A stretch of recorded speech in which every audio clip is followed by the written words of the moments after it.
नमस्कार, मैं अंजना और आप देख रहे हैं खाकी वर्दी। आइए एक नजर डालते हैं आज की बड़ी खबर पर। मुंबई में मराठी भाषा को लेकर सियासत तेज हो गई है। मराठी भाषा की अनिवार्यता का विरोध करने वाले रिक्शा चालकों के खिलाफ अब महाराष्ट्र नवनिर्माण सेना खुलकर मैदान में उतर आई है। महाराष्ट्र नवनिर्माण सेना ने मराठी रिक्शा चालकों को संगठित करने की मुहिम शुरू कर दी है। इस अभियान के तहत अब रिक्शाओं पर मुझे मराठी आती है जैसे बोर्ड लगाए जा रहे हैं ताकि मराठी भाषा को बढ़ावा दिया जा सके। इस मुहिम की शुरुआत गोरेगांव पूर्व स्टेशन परिसर से की गई, जहां मनसे कार्यकर्ताओं ने रिक्शाओं पर मैं मराठी बोलता हूं और मुझे मराठी समझ में आती है जैसे पोस्टर चिपकाए। मनसे का कहना है कि यह अभियान सिर्फ गोरेगांव तक सीमित नहीं रहेगा बल्कि पूरे मुंबई शहर में इसे चलाया जाएगा। वहीं परिवहन मंत्री प्रताप सरनाईक के मराठी अनिवार्यता के आदेश का मनसे ने स्वागत किया है। पार्टी का कहना है कि यह फैसला मराठी भाषा को मजबूती देगा। हालांकि मनसे ने चेतावनी भी दी है कि जो उत्तर भारतीय इस अभियान का विरोध करेंगे उन्हें सबक सिखाया जाएगा। महाराष्ट्रात रिक्षा चालकांना मराठी आली पाहिजे। आता जेव्हा सरकार याची सक्ती करते तेव्हा काही संघटनांकडून काही रिक्षा चालकांकडून 4 मे पासून संपावर जाण्याची घोषणा केली जाते। काय तुमची भूमिका आहे आणि आज तुम्ही या ठिकाणी आलात? मी आज गोरेगाव स्टेशनच्या बाहेर उभा आहे। या ठिकाणी अनेक उत्तर भारतीय, अनेक दक्षिण भारतीय जे या स्टँडवरून रिक्षाचा व्यवसाय करतात, अनेक वर्ष ते या मुंबईमध्ये राहतात, त्यांना मराठी बोलता येतं, ते मराठीमध्ये बोलतात। त्यामुळे माझी ह्या सगळ्या ज्या रिक्षा युनियन विरोध करतायत त्यांना मला असं वाटतं की कदाचित ते चुकीच्या मार्गाला जात आहेत। आज व्यवसाय असायला पाहिजे आमची भूमिका आहे, परंतु या ठिकाणी महाराष्ट्रात येऊन जर मराठी शिकता आलं नाही तर शिकलं पाहिजे, हे माझ्या माननीय राजसाहेबांचं म्हणणं आहे। ते म्हणणं मांडण्यासाठी म्हणूनच आम्ही आज या ठिकाणी सुरुवात करतो आहोत की जो रिक्षाधारक उत्तर भारतीय असेल, महाराष्ट्राचा असेल, दक्षिण भारतातला असेल, तो रिक्षा चालवतोय, तो या ठिकाणी मराठीमध्ये बोलेल, येणाऱ्या नागरिकांना मराठीशी संवाद साधेल। हा कार्यक्रम आज पूर्ण मुंबईमध्ये आम्ही सुरू करतोय। आज गोरेगाव मालाड येथून आमची सुरुवात होते। तुम्ही स्टिकर केलंय, मी मराठी रिक्षावाला आपल्या स्वतःच्या हाताने मला मराठी समजते, मला मराठीमध्ये बोलता येते, माझ्या रिक्षामध्ये या आणि बसा, अशा पद्धतीचं आव्हान सर्व जनतेला ते या माध्यमातून करू पाहत आहेत। मला असं वाटतं की एक पाऊल या सगळ्या ज्या आज परप्रांतीयांच्या भाषेमधून ज्यांचा गळा ओकतायत, त्यांच्या आवाजाने बोलतायत, मला असं वाटतं की त्यांनी ही सुरुवात आपल्यापासून पण करावी, जेणेकरून या महाराष्ट्रामध्ये मराठी भाषेला मान सन्मान हा त्यांच्याकडनं पण दिला जाईल। 4 तारखेला खऱ्या अर्थानं असं आहे की त्या सगळ्यांना माझं आव्हान आहे की प्रताप सरनाईकांनी काय सांगितलंय की तुम्हाला मराठी येत नसेल तर माझं म्हणणं आहे की 4 तारखेला अजूनही वेळ आहे।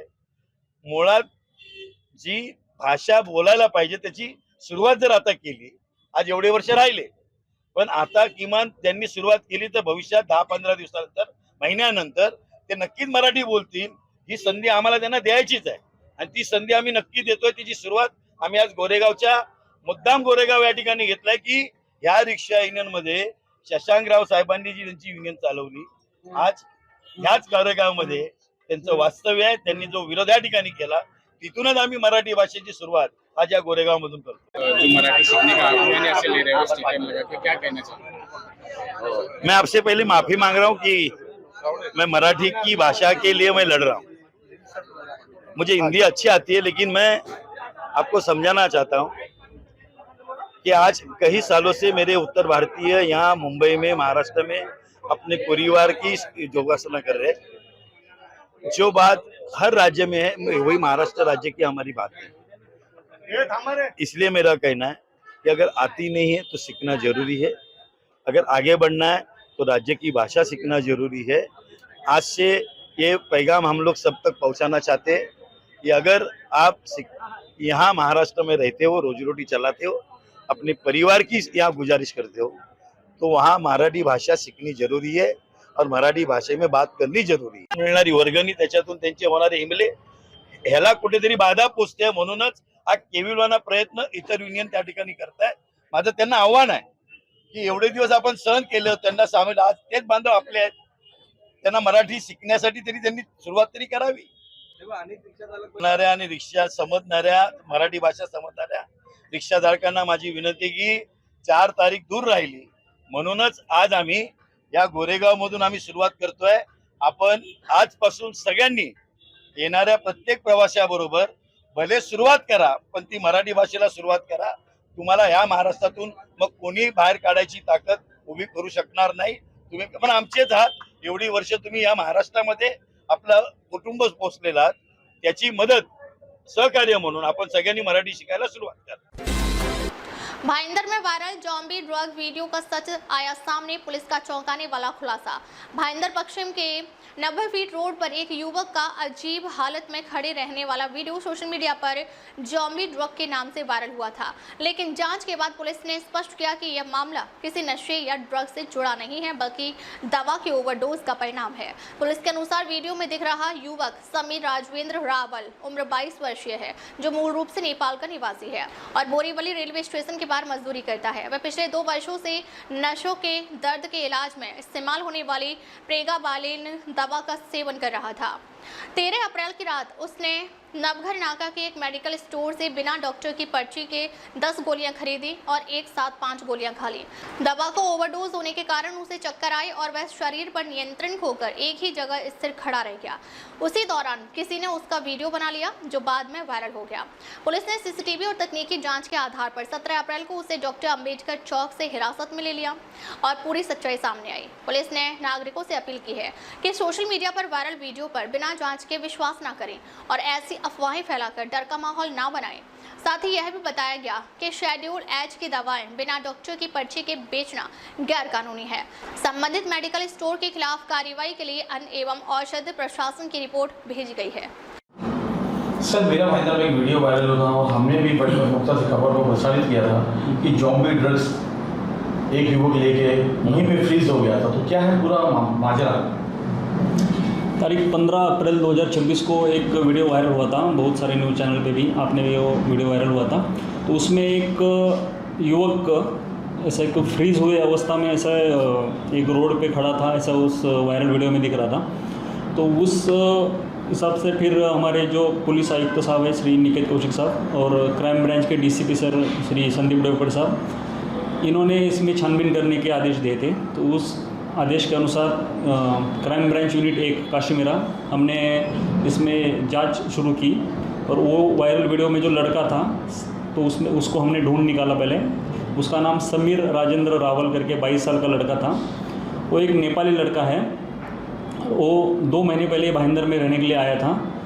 तो यहाँ पे आने के बाद उसको पहले से नेपाल में था, तब से उसको एक प्रेगावेलिन करके एक न्यूरोपैथिक पेन के ऊपर का एक टैबलेट है, वो खाने का उसको व्यसन था।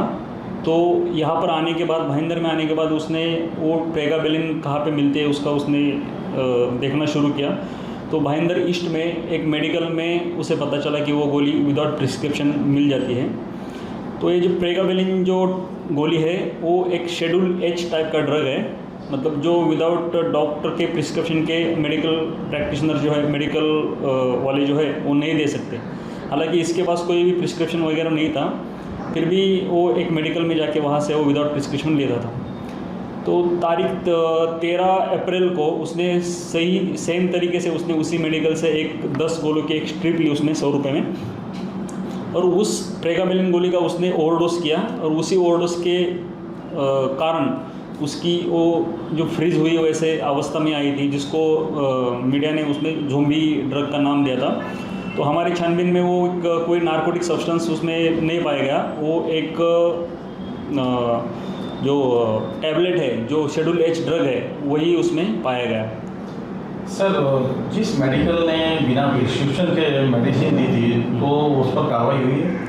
तो उस मेडिकल के ऊपर कार्रवाई के लिए हमने ड्रग इंस्पेक्टर को बोला कि हमने उसमें प्रयास किया था। तो पता चला कि वो मेडिकल वाला जो ये वीडियो वायरल होने के बाद वहाँ से मेडिकल बंद करके गायब हुआ वहाँ से। तो हमने इसके लिए फूड एंड ड्रग्स जो डिपार्टमेंट है उनको हमने चिट्ठी लिखी है और उसके ऊपर जैसे ही आएंगे हम उनके ऊपर उनके माध्यम से कार्रवाई करेंगे। सर, मराठी में लास्ट वाला रिव्यू दे देता हूँ। सर, त्या मेडिकलवर कारवाई केलेली काय? त्या मेडिकलवर कारवाई करण्याकरता आम्ही ड्रग इन्स्पेक्टर यांच्या माध्यमातून आम्ही तिथे प्रयत्न केला होता।